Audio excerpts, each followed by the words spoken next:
Hi friends, എല്ലാവർക്കും നിമിഷാസ് കിച്ചണിലേക്ക് സ്വാഗതം. ഇന്ന് നമുക്ക് നല്ല ചായക്കട രുചിയിലുള്ള നാടൻ പപ്പടവട തയ്യാറാക്കിയാലോ? അപ്പൊ നമുക്ക് വീഡിയോയിലേക്ക് കിടക്കാം. അപ്പോൾ നമുക്ക് പപ്പടവട തയ്യാറാക്കാൻ വേണ്ടിയിട്ട് തുടങ്ങാം. അതിന് വേണ്ടിയിട്ട് ഞാനിവിടെ കുറച്ച് പപ്പടം എടുത്തിട്ടുണ്ട്. അപ്പോൾ പപ്പടവടയ്ക്ക് വേണ്ടിയിട്ട് സ്പെഷ്യലായിട്ടുള്ള പപ്പടം ഉണ്ട്. പക്ഷേ ഞാനിപ്പോൾ സാധാരണ നമ്മൾ വീട്ടിലൊക്കെ വറുക്കാൻ വേണ്ടിയിട്ട് ഉപയോഗിക്കുന്ന പപ്പടം തന്നെയാണ് കേട്ടോ ഉപയോഗിച്ചിരിക്കുന്നത്. അപ്പോൾ പപ്പടം ഒന്ന് വെയിലത്ത് വെച്ചിട്ട് ഒന്ന് ഉണക്കണം. പപ്പടം ഒന്ന് സ്റ്റിഫായിട്ടിരിക്കണം. എന്നാലാണ് പപ്പടവട നല്ല പെർഫെക്റ്റ് ആയിട്ടുള്ള രീതിയിൽ നമുക്ക് തയ്യാറാക്കാൻ പറ്റുക. അപ്പോൾ വെയിലുള്ള സ്ഥലത്തൊക്കെ ഇടുന്നുണ്ടെങ്കിൽ വെയിലത്ത് വെച്ച് ഉണക്കിയെടുക്കാം കേട്ടോ. അപ്പോഴായിരിക്കും നന്നായിട്ട് തന്നെ വരിക. അതിനുശേഷം നമുക്കിത് തയ്യാറാക്കാൻ വേണ്ടിയിട്ട് തുടങ്ങാം. അപ്പോൾ എനിക്കിവിടെ ഫ്ലാറ്റിലൊക്കെ താമസിക്കുന്നത് കൊണ്ട് വെയിലത്ത് വെച്ച് ഉണക്കാനുള്ള ഒരു ഓപ്ഷൻ ഇല്ലാത്തത് കൊണ്ട് ഞാൻ ഓവനിൽ വെച്ചിട്ട് ഒന്ന് ചൂടാക്കി എടുക്കണം ചെയ്തത്. പക്ഷേ പോളകളൊന്നും വരരുത് കേട്ടോ. അതിന് മുമ്പുള്ള ഒരു സ്റ്റേജിൽ തന്നെ ഓഫ് ചെയ്യണം. കണ്ടില്ലേ? അപ്പോൾ വെയിലത്ത് വെച്ച് ഉണക്കുമ്പോഴായിരിക്കും കൂടുതൽ നന്നായിട്ട് തന്നെ വരിക ഈ പപ്പടം. ഇനി നമുക്കിത് തയ്യാറാക്കാൻ വേണ്ടിയിട്ട് തുടങ്ങാം. അപ്പോൾ അതിന് വേണ്ടിയിട്ട് ഞാനിവിടെ 1 കപ്പ് അളവിൽ അരി എടുത്തിട്ടുണ്ട്. പച്ചരിയാണ് സാധാരണ പപ്പടവടയ്ക്ക് വേണ്ടിയിട്ട് ഉപയോഗിക്കുക, ട്രഡീഷണൽ രീതിയിൽ. അപ്പോൾ ഞാനിവിടെ എടുത്തിരിക്കുന്നത് ഇഡ്ഡലി റൈസാണ്, അല്ലെങ്കിൽ സാധാരണ പച്ചരിയും നിങ്ങൾക്ക് ഇതിന് വേണ്ടിയിട്ട് ഉപയോഗിക്കാം. പിന്നെ ഇതിൽ ഞാൻ വറ്റൽമുളകാണ് എടുത്തിരിക്കുന്നത്.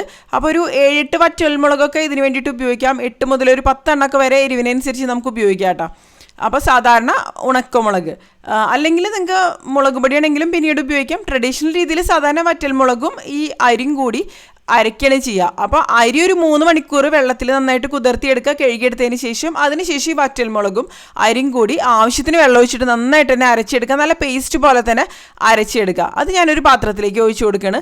അപ്പോൾ ഈ ബാറ്ററിൻ്റെ കൺസിസ്റ്റൻസി എന്ന് പറയുന്നത് ഇമ്പോർട്ടൻ്റ് ആണ്. ഒരുപാട് ലൂസാവാനും പാടില്ല, ഒരുപാട് തിക്കായിട്ട് ഇരിക്കാനും പാടില്ല. ആവശ്യത്തിനുള്ളൊരു തിക്നെസ് ഉണ്ടായിരിക്കണം. ഇനി ഇതിലേക്ക് ഞാനൊരു 2 നുള്ള അല്ലെങ്കിൽ ഒരു 1/4 ടീസ്പൂണോളം അളവിൽ മഞ്ഞൾപ്പൊടി ചേർത്ത് കൊടുക്കുന്നുണ്ട്. പിന്നെ നമുക്ക് ഇതിലേക്ക് ചേർത്ത് കൊടുക്കേണ്ടത് ഒരു ഫ്ലേവറിന് വേണ്ടിയിട്ട് കായത്തിൻ്റെ പൊടിയാണ്. അപ്പോൾ കായത്തിൻ്റെ പൊടി ഒരു 1/2 ടീസ്പൂൺ വരെയൊക്കെ ആവാം കേട്ടോ. 1/4 ടീസ്പൂൺ മുതൽ 1/2 ടീസ്പൂൺ വരെയൊക്കെ ആവാം. പിന്നെ ഇതിലേക്ക് നമുക്ക് ആവശ്യത്തിന് ഉപ്പ് ചേർത്ത് കൊടുക്കുക. ആവശ്യത്തിനുള്ളൊരു ഉപ്പുണ്ടായിരിക്കണം. പക്ഷേ ഉപ്പ് ചേർക്കുമ്പോൾ ശ്രദ്ധിക്കുക, കാരണം പപ്പടത്തിൽ ആവശ്യത്തിന് ഉപ്പുണ്ടായിരിക്കുമല്ലോ. അപ്പോൾ കുറച്ച് ഉപ്പ് ആദ്യം ചേർക്കുക, പിന്നെ വേണമെന്നുണ്ടെങ്കിൽ നോക്കിയിട്ട് ചേർത്തിട്ട് പോരാന്നുണ്ടെങ്കിൽ ഉപ്പ് നമുക്ക് ചേർത്ത് കൊടുക്കാം. നന്നായിട്ടൊന്ന് മിക്സ് ചെയ്ത് കൊടുക്കുക. ഉപ്പ് കൂടിപ്പോയി കഴിഞ്ഞാലും അത്രയ്ക്ക് നന്നായിട്ട് വരില്ലല്ലോ. അപ്പോൾ ഞാനിപ്പോൾ ഇത് അരച്ചെടുത്തത് 1/4 കപ്പ് വെള്ളം ഉപയോഗിച്ചിട്ടാണ് ഇത് നന്നായിട്ട് അരച്ചെടുത്തത് കേട്ടോ. അപ്പോൾ നന്നായിട്ട് തന്നെ വരും. പിന്നെ അരിപ്പൊടി ഉപയോഗിച്ചിട്ട് നമുക്ക് തയ്യാറാക്കാം. ആ ഒരു റെസിപ്പി പിന്നീട് കാണിക്കാം. അപ്പോൾ ഞാൻ കുറച്ചും കൂടി വെള്ളം ഒഴിച്ച് കൊടുക്കണം. ഇത് കുറച്ച് തിക്കായിട്ടാണ് ഇരിക്കുന്നത്. പിന്നെ ഇതിലത്തെ മെയിനായിട്ടുള്ളൊരു ഇൻഗ്രീഡിയൻ്റ് എന്ന് പറയുന്നത് കറുത്ത എള്ളാണ്. ഒരു 2 ടീസ്പൂൺ അളവിലൊക്കെ നമുക്ക് കറുത്ത എള്ള ഇതിൽ ഉപയോഗിക്കാം. അപ്പോഴായിരിക്കും പപ്പടവട കാണുമ്പോൾ തന്നെ അതിൽ എള്ളൊക്കെ നന്നായിട്ടുണ്ടാവുമല്ലോ. ഇനി ഞാൻ നന്നായിട്ട് ഇതൊന്ന് മിക്സ് ചെയ്ത് കൊടുത്തിട്ടുണ്ട്. അപ്പോൾ ആവശ്യത്തിന് തന്നെ എള്ള് ചേർത്ത് കൊടുക്കാം. ഇനി നമുക്കിത് തയ്യാറാക്കാൻ വേണ്ടിയിട്ട് തുടങ്ങാം. അപ്പോൾ ഞാനിവിടെ എണ്ണ ചൂടാക്കാൻ വേണ്ടിയിട്ട് വെച്ചിട്ടുണ്ട്.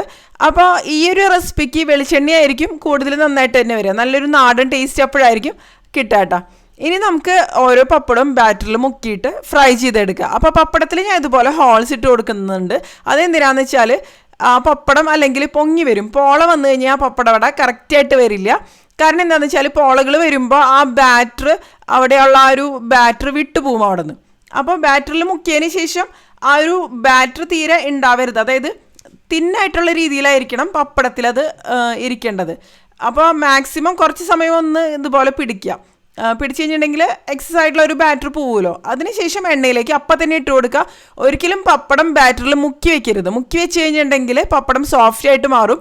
അപ്പോൾ ഇത് കറക്റ്റായിട്ടുള്ള രീതിയിൽ നമുക്ക് തയ്യാറാക്കി എടുക്കാൻ പറ്റില്ല. പെട്ടെന്ന് തന്നെ എണ്ണയിലേക്ക് ഇട്ട് കൊടുക്കണം. അതിനുശേഷം ഈ ഒരു രീതിയിൽ ഞാൻ തിരിച്ചും മറിച്ചിട്ടിട്ട് ഇതിപ്പോൾ ഹൈ ഫ്ലെയിമിൽ വെച്ചിട്ട് തന്നെയാണ് ഞാൻ ഫ്രൈ ചെയ്തെടുക്കുന്നത്. ഇതിനു മുമ്പ് ഞാൻ തയ്യാറാക്കിയെടുത്ത പപ്പടവടയാണ്. കണ്ടില്ലേ? നല്ല ക്രിസ്പി ആയിട്ട് നല്ല സൂപ്പറായിട്ട് നല്ല ഫ്ലേവറോട് കൂടി തന്നെ നമുക്ക് തയ്യാറാക്കി എടുക്കാൻ പറ്റും. പപ്പടവട എന്നൊക്കെ പറയുമ്പോൾ ശരിക്കും പറഞ്ഞാൽ നല്ല നൊസ്റ്റാൾജിക് സ്നാക്ക് എന്ന് തന്നെ പറയാം. പഴയകാല ചായക്കട സ്നാക്ക് എന്നൊക്കെ പറയാം. അപ്പോൾ പപ്പടം പെർഫെക്റ്റ് ആയിട്ടുള്ള ഒരു രീതിയിൽ ഉണക്കിയെടുത്ത് കഴിഞ്ഞിട്ടുണ്ടെങ്കിൽ പിന്നെ പോളകൾ വരില്ല കേട്ടോ. ഇതിപ്പോൾ കറക്റ്റായിട്ട് ഉണങ്ങാത്ത കാരണമാണ് ഞാൻ ടൂത്ത് പിക്ക് വെച്ചിട്ട് ഒന്ന് കുത്തി കൊടുക്കുന്നത് ഇതിലേക്ക്. അല്ലെങ്കിൽ ഒരു സ്ക്രൂവർ വെച്ചിട്ടോ ഒന്ന് ഹോൾസ് ഇട്ട് കൊടുത്താൽ മതി കേട്ടോ. എങ്ങനെയാണെങ്കിലും കുഴപ്പമില്ല. തിരിച്ചു മറിച്ചിട്ടിട്ട് നല്ല ക്രിസ്പി ആവുന്ന രീതിയിൽ തന്നെ ഫ്രൈ ചെയ്തെടുക്കണം.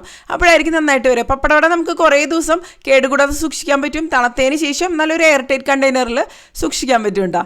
ഇപ്പോൾ കണ്ടില്ലേ? ഇതും കറക്റ്റായിട്ട് ഫ്രൈ ആയിട്ട് വന്നിട്ടുണ്ട്. ഇത് നമുക്ക് കോരി മാറ്റാം. ഈ ഒരു രീതിയിൽ തന്നെ നമുക്ക് എല്ലാ പപ്പടവടയും തയ്യാറാക്കിയെടുക്കുക. പെട്ടെന്ന് തന്നെ ഇതുപോലെ മുക്കുക. എന്നിട്ട് എക്സസ് ആയിട്ടുള്ള ഒരു ബാറ്റർ മാറ്റുക. അതിനുശേഷം നല്ല തിളച്ച എണ്ണയിലേക്ക് ഇട്ടിട്ട് ഹൈ ഫ്ലെയിമിൽ വെച്ചിട്ട് തന്നെ ഫ്രൈ ചെയ്തെടുക്കുക. അപ്പോൾ പെട്ടെന്ന് കരിഞ്ഞു പോകുന്നില്ല, കുറച്ച് സമയം എടുക്കും. പപ്പടം വറക്കുന്നത് പോലെയല്ല, പപ്പടവട തയ്യാറാക്കണമെന്നുണ്ടെങ്കിൽ, അതായത് ഒന്ന് മൊരിഞ്ഞ് വരണമെന്നുണ്ടെങ്കിൽ കുറച്ച് സമയം എന്തായാലും എടുക്കുമല്ലോ. ഈ പപ്പടത്തിലും ഞാൻ ഹോൾസ് ഒക്കെ ഇട്ട് കൊടുത്തിട്ട് തന്നെയാണ് ഇതുപോലെ തയ്യാറാക്കി എടുക്കുന്നത്. അപ്പോൾ ഈ ഒരു ബാറ്ററിൻ്റെ തിക്നെസ് എന്ന് പറയുന്നത് പ്രത്യേകം ശ്രദ്ധിക്കുക കേട്ടോ. ഒരുപാട് തിക്കായി കഴിഞ്ഞിട്ടുണ്ടെങ്കിൽ പപ്പടവട നമ്മൾ തയ്യാറാക്കുമ്പോൾ ഒരുപാട് കട്ടിയിലിരിക്കും, അപ്പോൾ നന്നായിട്ട് വരില്ല. ഒരുപാട് ലൂസായാലും ഇതിൽ ആ ഒരു ബാറ്റർ പിടിച്ചിരിക്കില്ല.